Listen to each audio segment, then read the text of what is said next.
Zolotoy koronadan qarzingiz bor, lekin granitsa xizmatidan samolyotda foydalanishingiz kerak.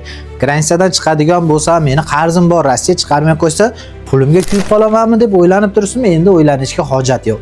Soliha Travel'da sizning agar bizdan bilet oladigan bo'lsangiz, Zolotoy koronadan qarzingiz bilan, boshqa narsangiz bilan mutlaqo bepulga tekshirib berib, keyin sizlarga bilet olishni biz tavsiya qilamiz.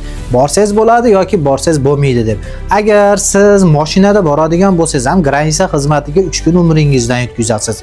3 kun ish haqqingizdan yutkazasiz. Undan tashqari yaxshigina daromadingiz ketib qoladi, yo'lda o'ziga yeb ichishga ketadi.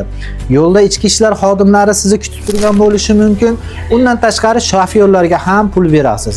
Undan ko'ra bir kunda samolyotda granitsa xizmatidan foydalansangiz bo'ladi. Ya'ni kim siz misol olaylik, Moskvada bo'lsangiz, Moskvadan Samara shahriga uchasiz, u yerdan o'zimizni mutaxassislarimiz, shopirlarimiz sizlarni kutib olib, aeroportda o'zdan kutib olib, granitsa qildirib Qozog'iston chegarasiga qaytarib yana Samarani aeroportiga olib kelib qo'yadi.